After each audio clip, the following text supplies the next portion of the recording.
I think on the first one, I would describe the meeting as intense, certainly heated. This is a very complex, obviously it's been a very dynamic and a complex couple of years.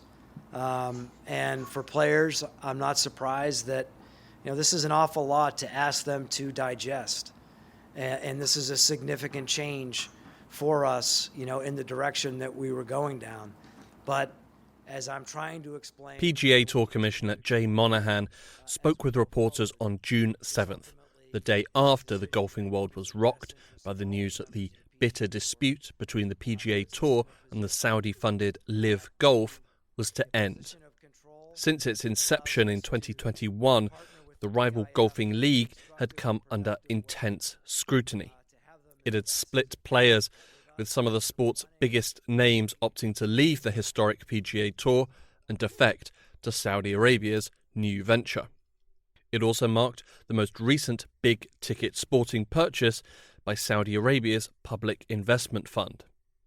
Additionally, it renewed focus on how the Gulf nation is using sports as a tool to improve its image overseas.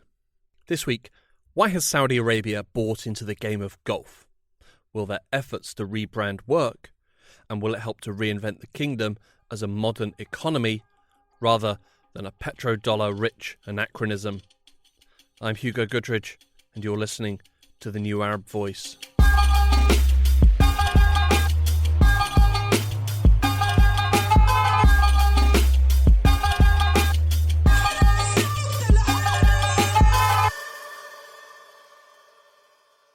Let's tee off with a quick look at what transpired between the PGA and LIV Golf.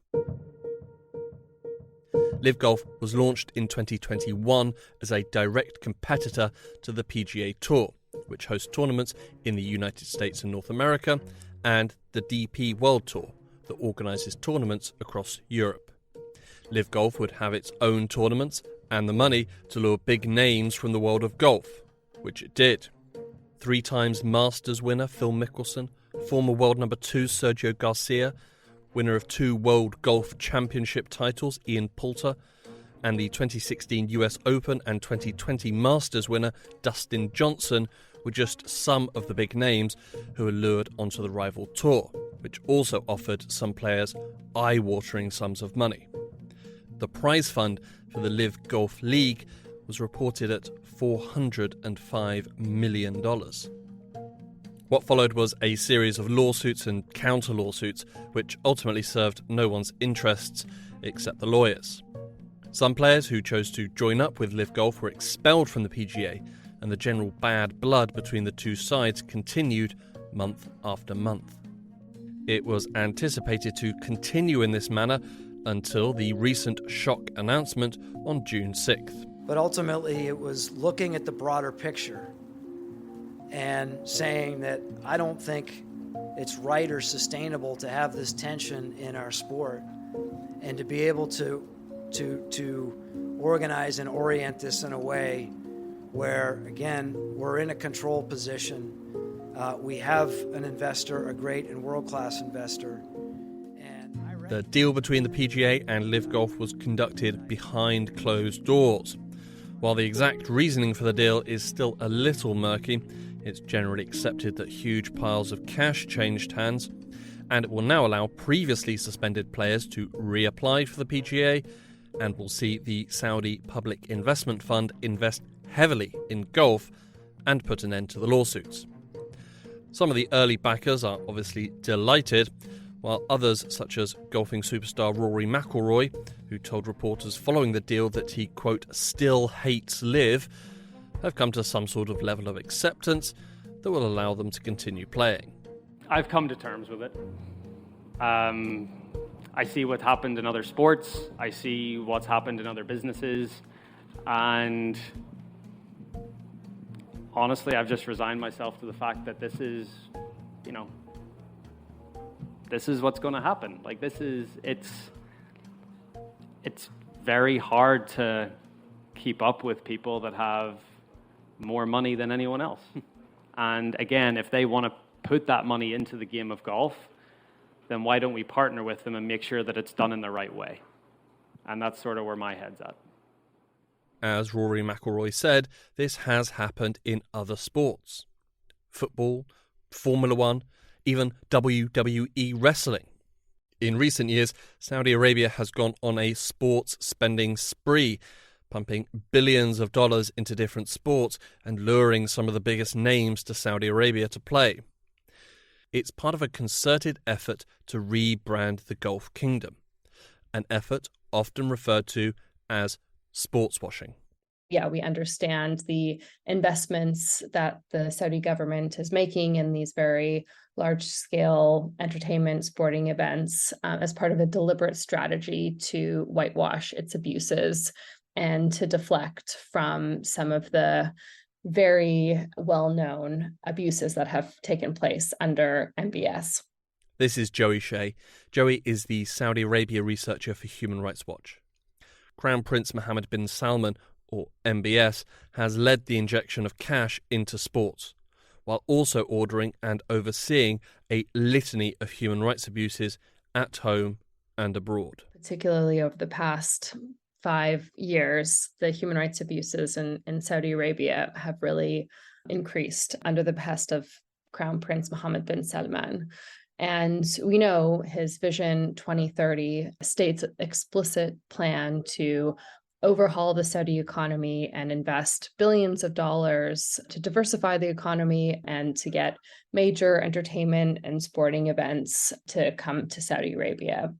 Vision 2030 is the brainchild of MBS and, in broad strokes, seeks to move the Saudi economy away from its reliance on oil. I don't think that we can deny that there's a real need for the Saudi economy to be diversified. I think that the Saudi population, like most populations around the world, are genuinely interested in sport, in football, in Formula One, in golf. But considering the timing and the aims that are written in Mohammed bin Salman's own Vision 2030, it does appear as though one of the main goals of these investments is to deflect from the country's abuses. The list of human rights violations is as long as it is horrifying. The list includes, but is not limited to, the targeting of civilian areas in Yemen with airstrikes, dropping bombs on school buses full of children, jailing and publicly executing political dissidents, jailing and torturing human rights defenders, the abuse of migrant workers, clamping down on press and internet freedoms, the arbitrary detention and extortion of wealthy opponents, and perhaps most well known, the murder and dismemberment of Saudi critic and journalist Jamal Khashoggi in 2018. It is these crimes that Saudi Arabia wishes to obscure or completely erase from the minds of the general public. The issue of human rights was raised by golf journalists in June 2022, speaking to famed golfer and proponent of LIV Golf, Phil Mickelson. I don't condone human rights violations at all. I don't think nobody here does throughout the world, and I'm certainly aware of what has happened with Jamal Khashoggi, and I think it's terrible. I've also seen the good that the game of golf has done throughout history, and I believe that LIV Golf is going to do a lot of good for the game as well. I think that the names of very prominent, very famous, very accomplished sports stars being attached to a government like Saudi Arabia has a huge impact both on the domestic population but on international perceptions of the government more broadly. Now, when you hear Saudi Arabia, you may not necessarily immediately think of Jamal Khashoggi, the murdered Washington Post journalist, but you may also think of a potential World Cup 2030 bid. You may potentially think of huge investments in football and now in LIV Golf. Beyond the human rights violations, perhaps the most depressing reality of Saudi Arabia's sportswashing campaign is that it has proven effective. And I do think that it has been allowed to be effective because not enough players, sponsors, and those participating in the sports that are being used to whitewash abuses. Unfortunately, far few of them have really spoken out and used their platform to, bring attention to the abuses that continue to happen under MBS's rule. It's worth noting that not all athletes have remained silent. Some, like the 7-time Formula One world champion Lewis Hamilton, who was raced in Saudi Arabia, have spoken out against abuses. But he and those like him are in the minority of athletes who have performed in Saudi Arabia or in Saudi-funded events. For their part, Human Rights Watch have been doing their best to pressure professional athletes and sporting organisations. Yeah, we rarely, if ever, call for a full boycott. Under the UN Guiding Principles for Business and Human Rights, businesses should undertake human rights due diligence assessments, and part of that includes the potential human rights impacts of whitewashing of reputations. The UN Guiding Principles on Business and Human Rights was unanimously adopted by the UN Human Rights Council in 2011. It said, "Business enterprises have the responsibility to respect human rights wherever they operate and whatever their size or industry. This responsibility means companies must know their actual or potential impacts, prevent and mitigate abuses, and address adverse impact with which they are involved. In other words, companies must know and show that they respect human rights in all their operations." It sets out clear guidelines for businesses to follow. But therein lies the problem. They have to choose to follow it. If they decide to either ignore these principles or just pay lip service, there is currently no enforcement procedure to hold them accountable. The same is true for any pressure campaigns or requests from Human Rights Watch. I think at least some of them have listened. I think many more of them have ignored. And I think even those who have listened have not taken the steps that we have outlined that would be necessary to sort of mitigate the impacts of Saudi's whitewashing efforts. We haven't been able to engage directly with LIV Golf, and we don't have any evidence to suggest that such a due diligence assessment was undertaken or what the results of that assessment was or would be. For players and for sponsors, I think we've said this time and time again, we're not calling for a boycott of Saudi Arabia. We're saying that if you are engaging with a sport that is clearly being financed by the Saudi government, you really should be using your position of influence to raise awareness about the ongoing abuses inside of the country and use your position to push back and make sure that business relationship is not being used to whitewash their abuses. Saudi sportswashing, as recently seen with LIV Golf, would of course not be possible without big stacks of cash, which come from the aforementioned Saudi Public Investment Fund, or PIF. But that too, Human Rights Watch believes, is potentially directly implicated in Saudi human rights violations. For example, in November 2017, the very famous corruption crackdown that happened inside Saudi Arabia, which included detaining dozens of prominent businessmen, royal family members, current and former officials. Outside of any recognizable legal process, the authorities pressured many of these people to hand over assets in exchange for their release. The PIF is not just being used to whitewash abuses, but it's also been directly implicated in abuses.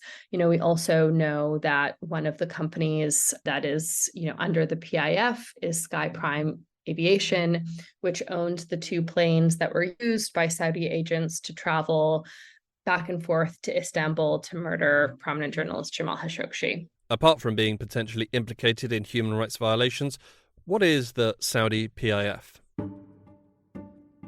The PIF, the Public Investment Fund, was established in 1971 by royal decree, and it's around $700 billion right now. This is Imad Kehab, the Director of Research and Analysis at Arab Center, Washington, D.C. Although a few years back there was talk that it's really hemorrhaging money. It was at like 500 billion or something. But I think Aramco, the Saudi oil company, has posted some really significant profits and income over the last few years because of relatively higher oil prices. So it has been replenished to about 700 billion. It is from this giant piggy bank that the money for LIV Golf and the rest of Saudi Arabia's sporting ventures came.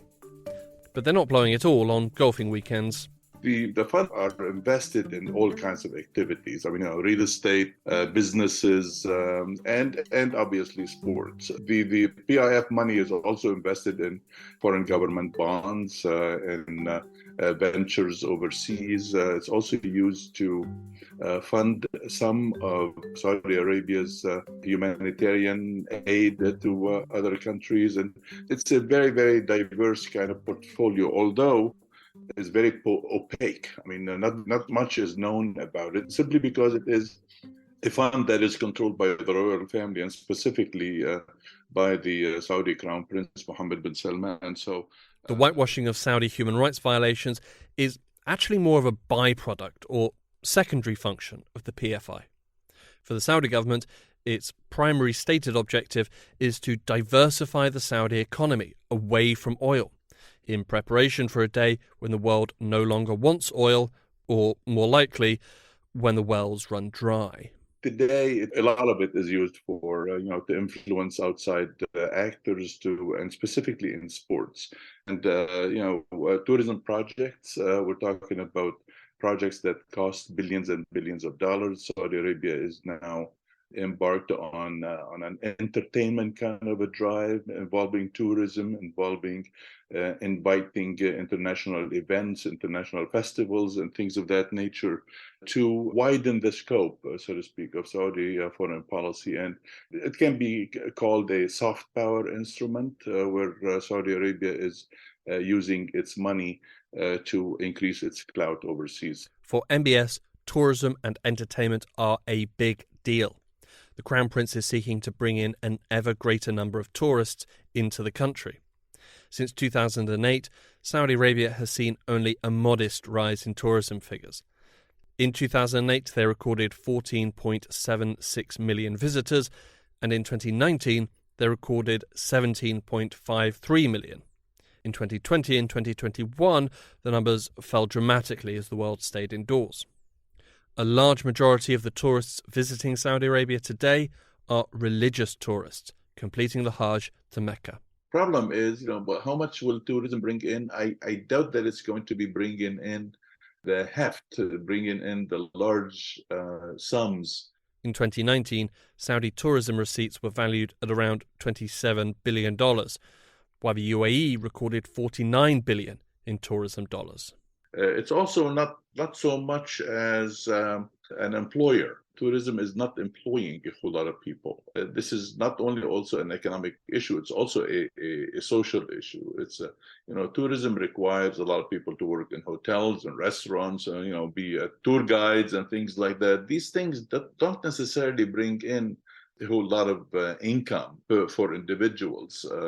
And generally speaking, these are done today. Saudi society is 40% expat. So these are the people who are probably going to be the ones who are the pillar of a tourist sector, because the Saudis are not necessarily employed in this sector, except for probably hotel managers or something of that nature. So, Saudi society is 65% youth. You need a lot of tourism to really employ a whole lot of Saudi youth, and this is not yet. It's not there yet. By buying into popular sporting events abroad and at home, and in turn doing their best to brush aside ongoing human rights violations, there is the hope that it will serve as a tool to bring in domestic, regional, and foreign tourists and their money.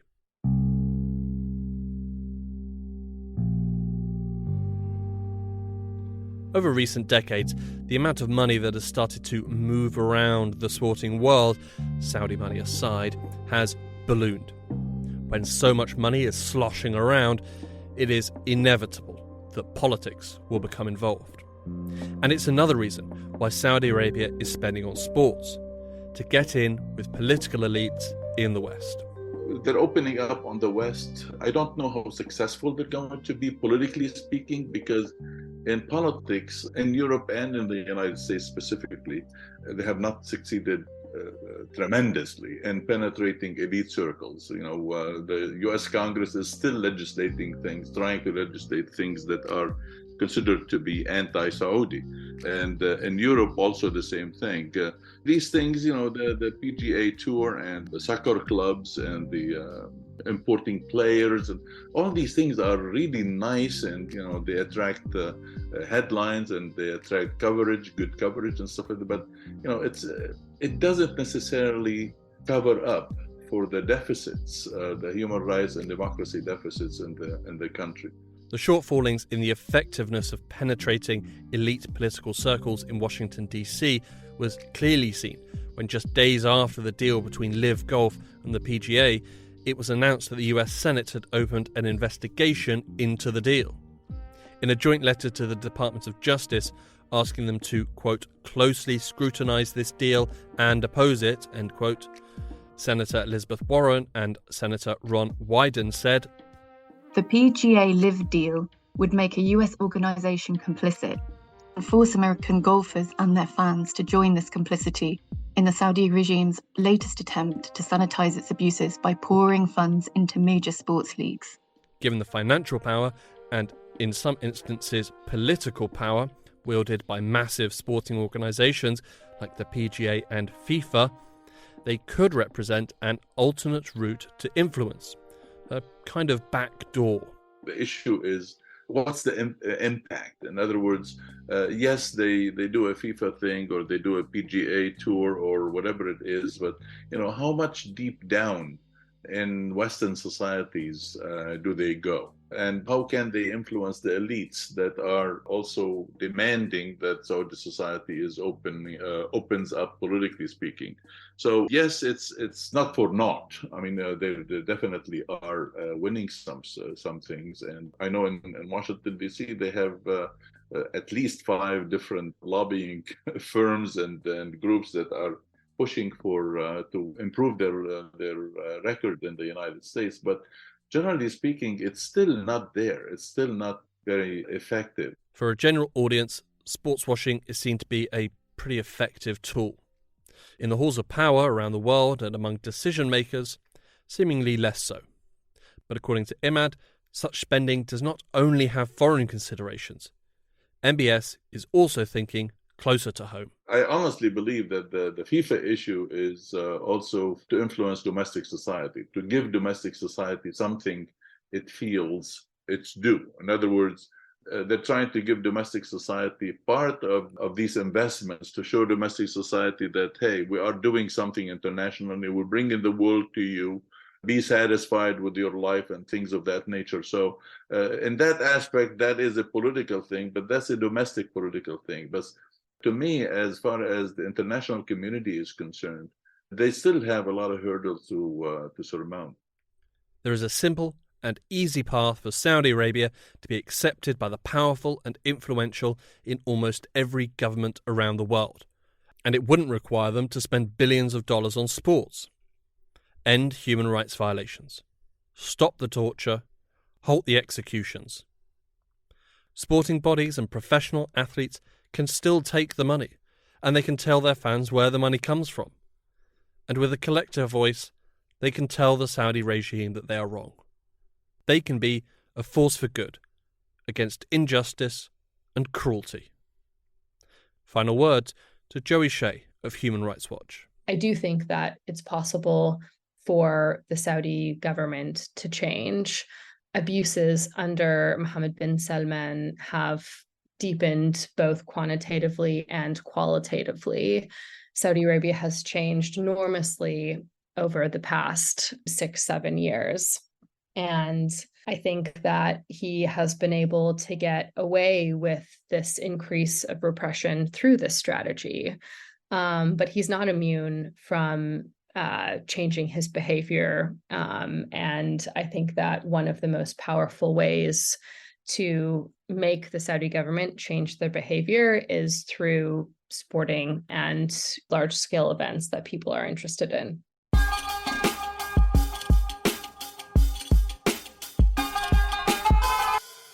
This episode of The New Arab Voice was written and produced by me, Hugo Goodrich. Our theme music was by Omar El Phil. The New Arab Voice will be back next week. Until then, you can find all our previous episodes on all major podcast platforms. You can also check out our Instagram page and Twitter account, both at The New Arab Voice, for additional content. We also have a weekly newsletter which you can sign up for. Find the link in the show notes. You can subscribe to the podcast so you never miss an episode, and you can also rate and review, which helps us spread the word. Don't forget to follow The New Arab on Facebook, Twitter and Instagram for all the latest news, analysis and opinion from the region.